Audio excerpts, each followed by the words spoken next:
Պարոն Ապետյան, այնուամենայնիվ այդտեղ կա նաև Իսրայել, որը որ ինչպես փոխնախագահ Ջեյ Վենսն էր նշում, փորձառություն ունի բանակցությունները տորպեդահարելու եւ վստահաբար ինքը ամեն ինչ անելու է, որ այս համաձայնությունը եւս կյանքի չկոչվի։ Այսինքն ինչ որ մի պահի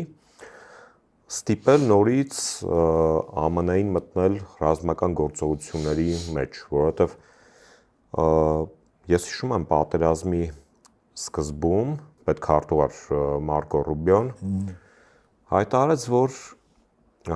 եթե իրենք չհարված էին Իրանին, ապա Իրանը պատրաստվում էր իբրև թե հարվածել Իսրայելին եւ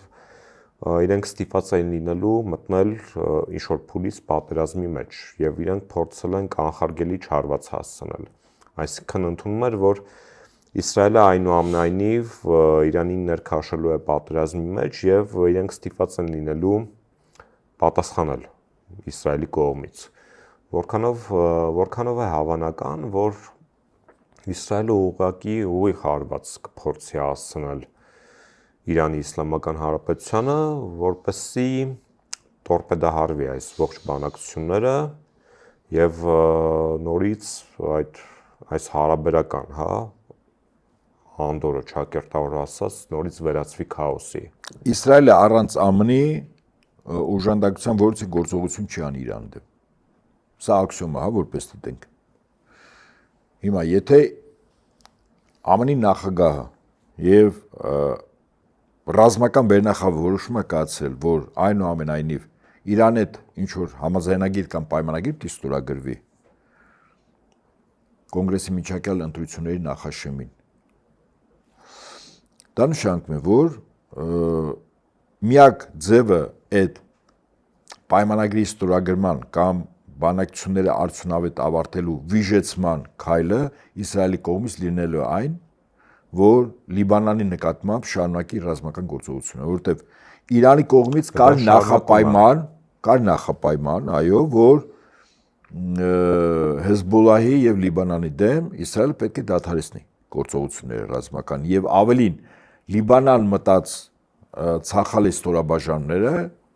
այսինքն Իսրայելի պաշտպանության բանակի ստորաբաժանումները պետք է դուրս բերվեն։ Սա պայմաններից մեկն է պայմանագրի մեջ Իրանի կողմից ԱՄՆ-ին առաջադրված։ Մեզ կարծում եմ, որ միակ բանը, որտեղ Իսրայել կարող է վիժեցնել, եթե ԱՄՆ-ը ընդունենք այսպես, ԱՄՆ-ը հրթիռներ չունի, դու պատկացեք այդ չունենալը քանի տեղ է օգտագործում։ Նաև Իսրայելի դեմ էլ է օգտագործում ԱՄՆ-ը, ասի չունեմ, ինչ եմ անելու։ Հոգիս հատ պրած չեմ մտնի կռվի մեջ։ Չունեմ, չեմ մտնում, եթե ինքը Իրանին չի հարվածում, Իսրայելը Իրանին եւս չի հարվածում, մնում է Իսրայելի կողմից վիժեցնելու միակ քայլը Լիբանանից զորքերը դուրս չբերելը եւ ռազմական գործողությունները հրթիռակոծություն, հետակոծությունները շարունակելը Լիբանանի տարածքի վրա։ Սա է միակ ձևը։ Ես կարծում եմ, եթե ԱՄՆ-ի